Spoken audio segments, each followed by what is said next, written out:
अस्सलाम वालेकुम dear students, ये आपका lecture number 18 complex analysis math 307। जो आपका प्रीवियस लेक्चर था या उससे जो पहले हमने पढ़े हैं उसमें देख लें, हमने ये देखा था कि ये वाला जो इंटीग्रल था, integral of z D Z, ये हमने दो डिफरेंट कंटूर्स में निकाला था। सेम आंसर आया था 4+2 आयोटा। एक कंटूर जो आपके पास थी वो लाइन सेगमेंट थी -1 माइनस आयोटा से 3+ आयोटा। दूसरा आपके पास पैराबोला था जो कहता x equal to y square plus 2y, वो भी -1 माइनस आयोटा से 3+ आयोटा पे ही था और दोनों में आंसर सेम आया था। और ये जो सेकंड वाला है ये तो मैंने आपको ग्रेड असाइनमेंट में दिया हुआ है, उम्मीद है कि कुछ लोगों ने कर भी लिया होगा, लेकिन कर लें ताकि ये आपको ज्यादा क्लियर हो। ये जो मैंने चीज लिखी हुई है ना कि जो आपके पास टर्मिनल पॉइंट में से इनिशियल पॉइंट माइनस किया हुआ है, ये वैसे लिखा हुआ है, यहाँ पे कोई रूल नहीं है। बाई चांस इस केस में आंसर आ रहा है ये वाला कि यहाँ पे देख लें, ये माइनस माइनस प्लस, तो ये 1+3 4, और यहाँ पे भी वही माइनस माइनस प्लस, तो आयोटा प्लस आयोटा 2 आयोटा। तो इस केस में आंसर आ रहा है अगर आप माइनस कर देते हैं ये जो आपके पास टर्मिनल पॉइंट में से इनिशियल पॉइंट, लेकिन ये रूल नहीं है, ये वैसे लिखा हुआ है। असल चीज यही है कि ये वाला इंटीग्रल जो था ये independent of the path forward था, मतलब कि बेशक आप लाइन सेगमेंट पे करते हैं, बेशक आप पैराबोला पे करते हैं, लेकिन इनिशियल टर्मिनल पॉइंट सेम होता है, इनिशियल टर्मिनल पॉइंट सेम होता है, आंसर सेम आता है। लेकिन ये वाला जो इंटीग्रल था z बार डी जेड, इसमें या तो -पाई आयोटा आया था या -4 आयोटा आया था। ये क्यों डिफरेंट आए थे ये अब जानना हम चाहते हैं। और ये आपके पास जो थी ये भी डिफरेंट कंटूर्स थी, लेकिन starting point ending point same था। पहले केस में सेमी सर्कल था, ये -1 से +1 था और ये क्लॉकवाइज था, ठीक है, तो इस तरह से ए यू। लेकिन ये जो था ये पॉलीगोनल पाथ था, ये भी -1 to +1 ही था। पहले -1 से -1 प्लस आयोटा ऐसे वर्टिकल गया था, और उसके बाद -1 प्लस आयोटा से 1+ आयोटा इस तरह हॉरिजॉन्टल गया था, फिर 1+ आयोटा से 1 ये डाउनवर्ड आया था, ये इस तरह इस तरह से इस तरह, लेकिन आंसर डिफरेंट आया था। अब मसला सारा वही था कि भाई इस केस में आंसर सेम आ रहा है, इसमें डिफरेंट आ रहा है, वजह क्या है। अब इसके तरफ हम ऐसा ऐसा बढ़ रहे हैं, बल्कि इंशाल्लाह ताला इस लेक्चर में भांडा फूट जाएगा। ये जो एक सीक्रेट बना हुआ है इसमें पता लग जाएगा। और दूसरा मैं आपको ये बता दूं, शुरू में मैंने नहीं बताया, ये लेक्चर लेंथी है, इसके भी 2 पार्ट्स हैं। ये मैं ए पार्ट करवा रहा हूँ, इसमें यही हम सीखेंगे, ये तो कॉशी-गॉर्सेट थ्योरम भी सीखेंगे, और इसी के जरिए पता लगेगा कि ये इंडिपेंडेंट ऑफ द पाथ क्यों था और ये पाथ पे डिपेंडेंट क्यों था। और फिर इतना करवाने के बाद फिर बी पार्ट में कुछ और करेंगे। तो चलें कॉशी-गॉर्सेट थ्योरम का स्टेटमेंट देखते हैं। वो कहता है जी एफ एनालिटिक है। अब ये रिकॉल करें, एनालिटिक फंक्शंस लेक्चर 8 में आपने पढ़े थे, और एनालिटिक जो होता है आपके पास ना सिर्फ पॉइंट पे डिफरेंशिएबल होता है, उसके नेबरहुड में भी डिफरेंशिएबल होता है, ठीक है। और इसकी कंडीशंस होती है, हमने कुछ ऐसा भी पढ़ा था, कॉची रीमन इक्वेशंस भी अभी यूज होंगी यहाँ पे, वो हमने कहाँ पढ़ी थी, वो लेक्चर नंबर 7 में थी। हमने कहा था जी फंक्शन डिफरेंशिएबल होता है तो कॉची रीमन इक्वेशंस होल्ड करती हैं, कॉची रीमन इक्वेशंस होल्ड करें तो फंक्शन का डिफरेंशिएबल होना जरूरी नहीं है, लेकिन कॉची रीमन इक्वेशंस होल्ड करें और सारे पार्शियल डेरिवेटिव्स कंटीन्यूअस हों तो फंक्शन डिफरेंशिएबल होता है। ये सारे कॉन्सेप्ट आज यूज होने हैं, इसलिए समझ के करेंगे तो भूलेगा नहीं, भूल जाएंगे तो कहेंगे मुसीबत आ गई, पिछला वाला कौन देखे, लेकिन वो तो भूलना नहीं चाहिए। अब वो कह रहा है कि एफ एनालिटिक है, सिंपली कनेक्टेड डोमेन है, ऐसा डोमेन जिसमें होल नहीं है, और कहता है सी सिंपल क्लोज कंटूर है। सिंपल क्लोज कंटूर ए जिथों चली उत्थे ही पहुंची, और एक इंटीरियर है। और कंटूर क्या होता है, जैसे आप कहते हैं z of t is equal to x of t plus iota y of t, तो यहाँ पर आपके पास जो इसका डेरिवेटिव होता है वो ना सिर्फ कंटिन्यूस होता है z डैश टी, बल्कि नॉन जीरो होता है, लेकिन सारा एक्सप्लेन कर दिया मैंने। तो ये आपके पास है सिंपल क्लोज कंटूर, उसके ऊपर जो फंक्शन का इंटीग्रल होगा वो जीरो होगा। यकीन करें इस थ्योरम को यूज करके मैंने अच्छे खासे क्वेश्चन एग्जाम में दिए, अच्छे स्टूडेंट्स कर लेते हैं, लेकिन मेजोरिटी गलत कर देते हैं, वो लंबी चौड़ी कैलकुलेशन पड़ जाते हैं। मैं ये इसलिए बता रहा हूँ कि गलती ना हो, समझ आ जाना चाहिए। रीजन क्या है, वो कहता है एफ एनालिटिक है, सीधी सी बात है, एनालिटिक है तो पॉइंट पे डिफरेंशिएबल है, उसके नेबरहुड में डिफरेंशिएबल फंक्शन कंटीन्यूअस होता है। कंटीन्यूअस फंक्शन जो होता है वो हर पॉइंट पे डिफाइन होता है, उसमें कोई सिंगुलरिटी नहीं होती जहाँ पे अनडिफाइंड हो, ठीक है। इस तरह की सिचुएशन होती है ना जब, और कोई डोमेन है जो कि सिंपली कनेक्टेड डोमेन है और उसके अंदर कोई होल नहीं है और उसके अंदर सिंपल क्लोज कंटूर है, उस पर जो भी फंक्शन होगा वो उसका आंसर जो है, उसका जो इंटीग्रल होगा वो जीरो होगा।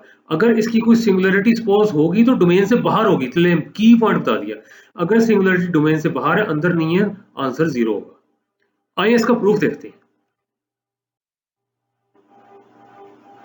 ये प्रूफ करना है आपने, integral of F of Z D Z zero है, सी जो आपके पास है सिंपल क्लोज कंटूर है, और ये जो कंटूर आपके पास है ये किसमें है, सिंपली करेक्टेड डोमेन में जिसमें कोई होल नहीं है। अब इसको जीरो प्रूव करना है, सबसे पहले एफ ऑफ जेड को लिखें यू प्लस आयोटा वी, जो कि होता है जेड आपको पता है एक्स प्लस आयोटा वाई होता है, डी जेड हो जाएगा d of x plus iota d of y. अब इन दोनों को इस तरह मल्टीप्लाई करें कि दो इंटीग्रल बन जाए, एक में रियल पोर्शन आ जाए, एक में इमेजिनरी पोर्शन, नहीं कि आयोटा के साथ वाला। यहाँ पे देख लें यू को जब डी एक्स से करते हैं तो इसमें आयोटा नहीं आ रहा, इस तरह से आयोटा वी को जब आयोटा डी वाई से करते हैं तो ये माइनस पी डी वाई हो जाएगा, क्योंकि आयोटा स्क्वायर माइनस वन है, इधर भी आयोटा नहीं आ रहा। आयोटा फिर कहाँ आ रहा है, एक तो वी डी एक्स जो कि यहाँ पे नजर आ रहा है, एक यू डी वाई जो कि यहाँ पे नजर आ रहा है, ठीक है। अब किसी तरह हम ये प्रूव कर दें कि ये इंटीग्रल जीरो है और ये इंटीग्रल जीरो है, तो ये वाला जीरो हो जाता है। ये कॉम्प्लेक्स सिचुएशन है ना, तो रियल पोर्शन भी जीरो हो जाए और इमेजिनरी तो जीरो हो जाएगा। अब वो कहता है assuming C is oriented in the positive sense, ये इसलिए हमने कहा है कि हमने ग्रीन्स थ्योरम यूज करना है। देखिए इस वजह से मैंने पूरा लेक्चर ग्रीन्स थ्योरम पे कराया था कि अब जो स्टेप करने लगे उसमें रट्टा ना बन जाए कि चलो जिसका रट्टा लगाओ इसको अप्लाई करो। यहाँ तो डायरेक्ट कर रहा हूँ लेकिन आपने प्रूफ तो कर लिया ना। अब वो कहता है Green's theorem on the real part of the right hand side of one, इस पे करते हैं। पहले क्या था जी ग्रीन्स थ्योरम, ये था ना, आप कहते थे p d x plus q d y, और ये किसके बराबर था, सी जो था आपके पास कंटूर थी, आर जो था उसका क्या था, इंटीरियर टू सी, अंदर का उसका पोर्शन था। तो यहाँ पे देख लें, यहाँ पे जो डी एक्स के साथ टर्म है उसका पार्शियल डेरिवेटिव वाई के लिहाज से लेकिन नेगेटिव साइन के साथ, डी वाई के साथ जो टर्म है उसका पार्शियल डेरिवेटिव एक्स के लिहाज से, ठीक हो गया जी, दोनों को ऐड करके लिखा हुआ है डी एक्स डी वाई, वही काम अब आपने यहाँ पे करना है। अब वो कहता है कि डी एक्स के साथ वाली टर्म हमने यहाँ पे तो पी ली थी, यहाँ पे यू है तो p is equal to u, फिर u का डेरिवेटिव किसके लिहाज से आएगा, y के लिहाज से आएगा लेकिन नेगेटिव आएगा, ये हो गया।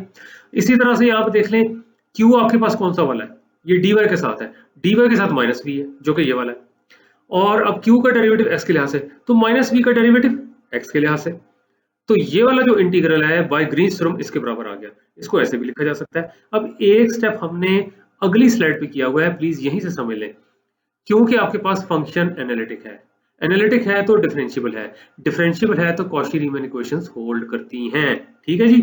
जब कॉची रीमन इक्वेशंस होल्ड करती हैं तो क्या थी, आप कहते थे ux इक्वल टू अब ये पता होना चाहिए, ये पार्शियल u है पार्शियल y है, नेगेटिव के अलावा बता रहा हूँ, इस तरह से vs जो है partial v by partial x है।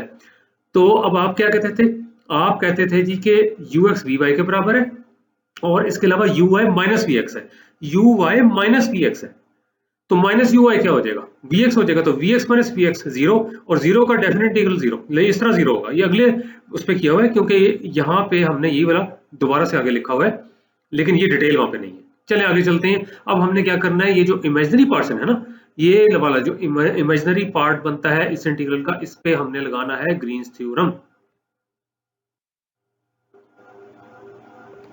वो कहता है R is the region that is interior of C, ये ठीक है।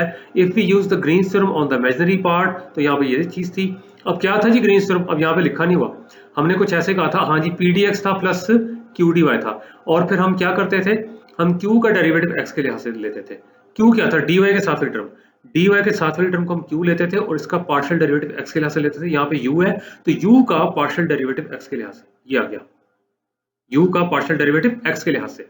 इसी तरह से हम करते थे जी pdx, तो p का पार्शियल डेरिवेटिव y के लिहाज से नेगेटिव साइन, तो यहाँ पे देख लें v का डेरिवेटिव y के लिहाज से और नेगेटिव साइन, ये आ गया ux माइनस vy, ठीक हो गया। अब क्योंकि वो एनालिटिक है फंक्शन, कॉची रीमन इक्वेशंस होल्ड करेंगी, ux vy के बराबर है, तो हम क्या करेंगे, ये जो ux है इसको vy से रिप्लेस कर देंगे, यहाँ पे किया हुआ है, दोनों का पटाखा बोल गया, और यहाँ पे अंदर जीरो आ रहा है। जो डेफिनेट इंटीग्रल आपके पास होता है जीरो का, वो जीरो ही होता है। अगर ये भी अब दिमाग से निकला हुआ तो देख लें, जीरो का इंटीग्रल कांस्टेंट होता है, अपर लिमिट सब्स्टिट्यूट करेंगे तब भी वही कांस्टेंट आता है, लोअर लिमिट सब्स्टिट्यूट करेंगे तब भी वही कांस्टेंट आता है। कांस्टेंट माइनस सेम कांस्टेंट, अंडा अंडा आ जाना चाहिए, वन एग्जाम में ना अंडा आ जाए। तो ये हो गया जी जीरो, ये मैंने बताई थी आपको कि ये वाला जीरो हो रहा है। अब यहाँ पे देखें, वो कहता है जी कि यूजिंग देम इन 2 and 3, अब 2 तो यहाँ पे उस तरह से नहीं लिखी हुई, पहले ये वाली थी, और ये कैसे आ गया, डी वाई की जो साथ आपके पास टर्म आ रही है वो आपके पास क्यू होती थी, उसका डेरिवेटिव एक्स के लिहाज से लेते थे, ठीक है, उसका डेरिवेटिव एक्स के लिहाज से लेते थे, तो ये आपके पास आता था माइनस वी एक्स, ठीक है, और माइनस वी एक्स जो है वो यू आई के बराबर था, माइनस वी एक्स आपके पास यू आई के बराबर था, ये लिखा हुआ है। और जो डी एक्स के साथ टर्म थी आपके पास, जो डी एक्स के साथ टर्म थी उसका डेरिवेटिव लेते थे किसके साथ, वाई के लिहाज से नेगेटिव, वो ये था। इस तरह ये दोनों कैंसिल हो जाए। यूज किया हुआ है uy is equal to minus v x, पिछली स्लाइड से देख लीजिएगा। बहरहाल ये कैंसिल हो गए, यहाँ पे जीरो आ गया और यहाँ पे फिर वही वाली बात है, ये आपके पास जो है डेफिनेट इंटीग्रल जीरो का है, तो आंसर इज जीरो। रीजन मैंने पहले एक्सप्लेन कर दिया है। इसी तरह से ये जो ux है इसको vy लिखते हैं, ये भी कैंसिल हो गया, ये भी जीरो। अब देख लें जब ये वाला इंटीग्रल भी जीरो है, यानी कि ये आपके पास इमेजिनरी पोर्शन वाला था, ये भी जीरो हो गया, रियल वाला वो भी जीरो हो गया, तो फिर असल इंटीग्रल भी जीरो हो गया, क्योंकि उस इंटीग्रल का जो आपके पास इमेजिनरी पोर्शन आ रहा है वो भी जीरो, रियल वो भी जीरो। तो ये प्रूव हो गया, कॉशी गॉर्सेट थ्योरम प्रूव हो गया। और क्या था, वेरी इंपॉर्टेंट, अगली स्लाइड पे फिर इसकी स्टेटमेंट देखते हैं। कॉशी गॉर्सेट थ्योरम कहता है एफ आपके पास एनालिटिक है, सिंपली कनेक्टेड डोमेन है, उस डोमेन में कोई होल नहीं है, सी जो है सिंपल क्लोज कंटूर है, जहां से स्टार्ट हुई वहीं पहुंची, और वो जो डी में लाई कर रही है, तो उस फंक्शन का जो इंटीग्रल होगा सी के लॉन्ग वो जीरो होगा। प्रूव हो गया। अब भांडा फोड़ लेते हैं जी। वो कहता है अगर कोई फंक्शन एनालिटिक है, सिंपली कनेक्टेड रीजन है, और ये वाला जो इंटीग्रल है, अभी देखें क्लोज कंटूर पे नहीं है, ए टू बी है। अब ए टू बी पे उसने सिर्फ कहा हुआ है ए टू बी, ये नहीं कहा खास पाथ उसको ज्वाइन कर रहा है। कहता फिर ये वाला इंटीग्रल होगा independent of the path in R. R क्या है, रीजन आर, ठीक है, जिसमें के ये आपके पास जो है एफ ऑफ जेड एनालिटिक है। वो कहता है independent of path in are joining any two points A and be in are. कोई आर रीजन है जो भी है, यहाँ पे ए है यहाँ पे बी है, इस तरह चले जाएं, यूं चले जाएं, यूं चले जाएं, तो ये वाला जो आपके पास इंटीग्रल होगा that is independent of the path. अब इसका प्रूफ करेंगे, इसके प्रूफ के लिए यूज करेंगे कॉशी गॉर्सेट थ्योरम। ये हिंट है। वो कहता है दो पाथ्स ड्रॉ कर लें ए टू बी और कॉशी गॉर्सेट थ्योरम यूज करें। असल में तो कॉशी गॉर्सेट थ्योरम से हमने यही प्रूफ करना है कि दो पाथ्स हैं, एक C1 कर ले, एक C2 कर ले। C1 के लॉन्ग जो आपके पास इसकी वैल्यू आएगी वही C2 के लॉन्ग आएगी, बस ये है। और C1 और C2 दोनों A टू B ज्वाइन कर रहे हैं, और ये A और B जो है ना ये कॉम्प्लेक्स है, ये Z की value Z is equal to A, Z is equal to B। अगली स्लाइड पे डिटेल है।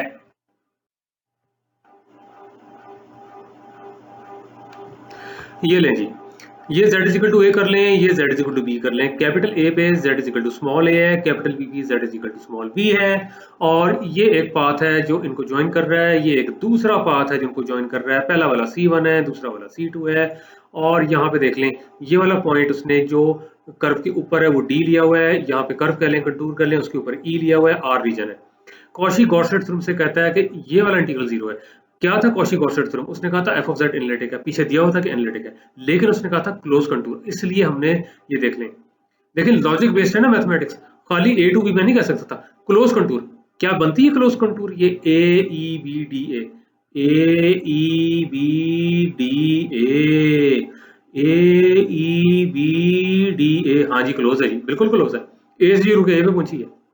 तो इसका ये तो हो गया zero by the Cauchy गॉर्सेट theorem. अब इसको जरा ब्रेक करते हैं, पहले ए ई बी निचले वाले हिस्से पे जाते हैं, ये हो गया, फिर होता है जी बी डी ए, ये जी बी डी है, ठीक है जी, दूसरा हो गया।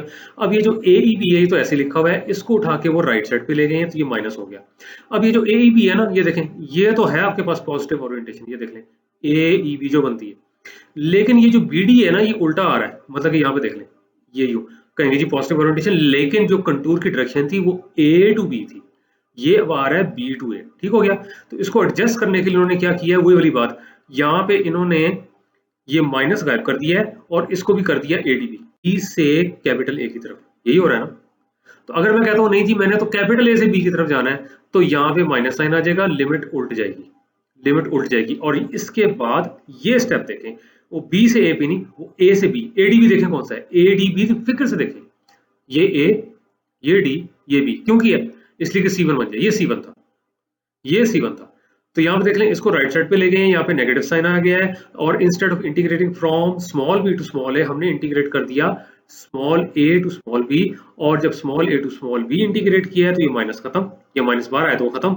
और एडीबी क्या है, ये ए है, ये डी है, ये बी है, ये आ गया जी C1। इसका मतलब है कि जो आपके पास, और ए ई बी क्या था, ये ए ई बी, ये C2 पे हो रहा है, यानी कि ए ई बी C2 पे इंटीग्रेट किया जा रहा है, और आपके पास जो दूसरा वाला बनता है एडीबी, एडीबी C1 पे इंटीग्रेट किया जा रहा है। इसका मतलब है कि फंक्शन का इंटीग्रल C2 पे वही है जो फंक्शन का इंटीग्रल C1 पे है। या ए टू बी, कोई भी पाथ आप ज्वाइन कर लें from A to B, integral same है, सेम है, इसका मतलब it is independent of the path follow, doesn't matter it's going along C1 और C2। तो ये हो गया जो प्रूफ, भांडा फुट गया। अब जरा मजीद इसको अदालत में खड़ा होके इकबाल जुर्म करवाते हैं। ये लें जी, दिस एक्सप्लेन्स व्हाई कि जो आपके पास इंटीग्रल था, integral of z of dz वो इंडिपेंडेंट था किसके लॉन्ग? स्ट्रेट लाइन जो कि -1 से 3 1 पे थी, या पैराबोला जो -1 से 3 1 पे था, क्योंकि z जो आपके पास एनालिटिक फंक्शन है, z एनालिटिक फंक्शन है। ये देखें, यहाँ देख लें आप, f of z is z, इसका तो डेरिवेटिव 1 रहता है, जहां मर्जी चले जाए 1 ही रहता है, कोई मसला ही नहीं है। लेकिन ये वाला जो इंटीग्रल आपके पास था ये इंडिपेंडेंट नहीं था, क्योंकि जो पॉलीगोनल पाथ था आपके पास -1 to +1, ये टड़न टड़न टड़न, इसके ऊपर तो इसका कुछ और आंसर आ रहा था, और जो सेमी सर्कुलर पाथ था ढस, ये वाला जो आपके पास आ रहा था इस पे कुछ और ही आंसर आ रहा था, डिफरेंट आंसर आ रहे थे, ठीक है ना। तो अब इसलिए कि ये एनालिटिक नहीं था। क्यों नहीं था, ये यहाँ से चेक करें, रट्टा नहीं लगाना। z बार आपके पास जो होता है एक्सपोनेंट से होता है, सबको पता है। f ऑफ z इसके बराबर है, तो देख लें, आपको पता है f ऑफ z तो होता है u प्लस ओटा v, तो u इक्वेशंस होल्ड भी कर रही होती हैं, पार्शियल डेरिवेटिव्स कंटिन्यूअस होते हैं, पार्शियल डेरिवेटिव्स तो कंटिन्यूअस है, कोई मसला नहीं है। यहाँ पे देखें, partial derivative of u with respect to x, ये तो 1 आ रहा है, partial derivative of v with respect to y -1 आ रहा है, लेकिन कॉशी-रीमन इक्वेशंस होल्ड नहीं कर रही, वो भी होल्ड करनी जरूरी है, क्योंकि ux तो vy होता है, तो 1 तो -1 नहीं होता, तो कॉशी-रीमन इक्वेशंस होल्ड नहीं कर रही, ये लिखा हुआ है यहाँ पे। रीमन इक्वेशन सेटिस्फाई नहीं हो रही, कॉशी रीमन इक्वेशन होल्ड नहीं कर रही, तो पता लगा कि ये वाला फंक्शन जो था ये एनालिटिक नहीं था। क्योंकि फंक्शन एनालिटिक नहीं था, इंटीग्रेंट एनालिटिक नहीं था, तो ये वाला जो आपके पास इंटीग्रल था ये था not independent of the path followed from one point two another. लेकिन ये वाला जो इंटीग्रेंट था, इसके अंदर जो फंक्शन था f of z equal to z, ये आपके पास जो है सीधा सीधा एनालिटिक फंक्शन है। और अभी हमने कॉशी-गॉर्सलेट थ्योरम की मदद से प्रूव भी कर दिया है कि ये अगर अंदर एनालिटिक हो आपके पास फंक्शन जिसको आप इंटीग्रेट कर रहे हैं, तो ये जो इंटीग्रल होता है that is independent of the path followed, ठीक है जी, independent of the path followed. और अगर आप चाहते हैं कि ये लिखा हुआ मैंने f dash of z is equal to 1, इसको भी इसी तरह कॉशी-रीमन इक्वेशंस करके दिखाना चाहिए तो कर लें। देखिए सीधा सीधा z तो आपके पास u प्लस ओटा v है ना, तो x प्लस ओटा y क्या आ जाएगा, u तो x आ जाएगा, v y आ जाएगा।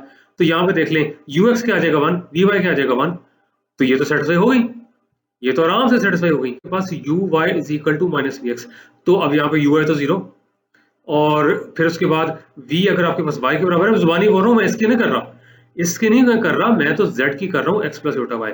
तो v आपके पास किसके बराबर था, y के बराबर था। और यहाँ पे देख लें, जब y के बराबर था तो vx 0 वो भी बराबर हो जाता है, यानी कि हो जाता है। तो ये लें जी, अब उम्मीद है कि पता लग गया होगा। और जो हमने 2-3 लेक्चर्स पहले मामला शुरू किया था कि जी इसके लॉन्ग जो आपके पास सेम आंसर आ रहा है, इसके लॉन्ग डिफरेंट आ रहा है, हालांकि इसके लॉन्ग भी हमने डिफरेंट कंटूर्स ली थी, इसके लॉन्ग भी डिफरेंट ली थी, तो ये इंडिपेंडेंट ऑफ पाथ फॉलोड था, ये नहीं था। क्या वजह थी, वजह ये थी कि अंदर वाला जो है इंटीग्रेंट अगर एनालिटिक होगा तो बात बन जाएगी, ये वाला जो है अगर एनालिटिक नहीं होगा तो बात नहीं बनेगी। तो उम्मीद है समझ आ गया होगा। अब मैं अगले पोर्शन यानी कि आपका जो 18b है ना इसका पोर्शन, उसमें दोबारा मुलाकात करता हूँ।